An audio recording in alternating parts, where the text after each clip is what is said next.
മനുഷ്യ ശരീരത്തെ കാർന്നു തിന്നുന്ന അർബുദത്തെ നേരിടാനായി വിപ്ലവകരമായ മാറ്റങ്ങൾക്ക് വഴിയൊരുക്കിയിരിക്കുകയാണ് തലസ്ഥാന നഗരിയിലെ Sree Chitra Thirunal Institute for Medical Science and Arts ടെക്നോളജിയിലെ ഡോക്ടർമാർ. ക്യാൻസർ കോശങ്ങളെ ഇല്ലാതാക്കാൻ ഞരമ്പുകളിൽ കുത്തിവയ്ക്കുന്ന മരുന്ന് എലികളിൽ പരീക്ഷിച്ച് വിജയിച്ചതിന് ശേഷം ക്ലിനിക്കൽ പരീക്ഷണത്തിനായി കൈമാറിയിരിക്കുകയാണ്.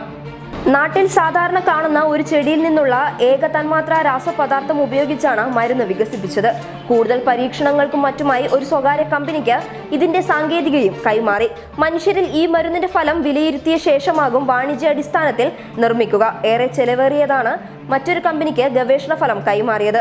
എന്നാൽ ചെടിയെക്കുറിച്ചുള്ളതുൾപ്പെടെ വിശദാംശങ്ങൾ ഇപ്പോൾ വെളിപ്പെടുത്തിയിട്ടില്ല.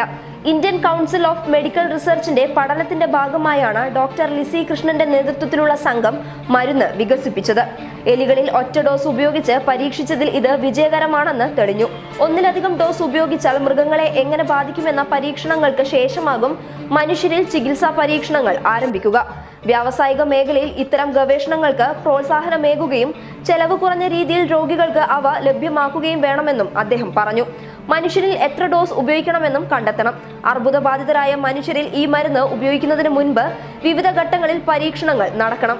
എലികളിൽ ശ്വാസകോശ അർബുദത്തിനും വയറിനകത്തെ മുഴയ്ക്കും ഈ മരുന്ന് വിജയകരമായി ഉപയോഗിക്കാനായെന്നും ഏതൊക്കെ തരം അർബുദത്തിന് ഉപയോഗിക്കണമെന്നുമുള്ള വിശദമായ പരീക്ഷണങ്ങൾക്ക് ശേഷമേ പറയാനാകൂ എന്നും ഡോക്ടർ ലിസി കൃഷ്ണൻ വ്യക്തമാക്കി. News desk public Kerala.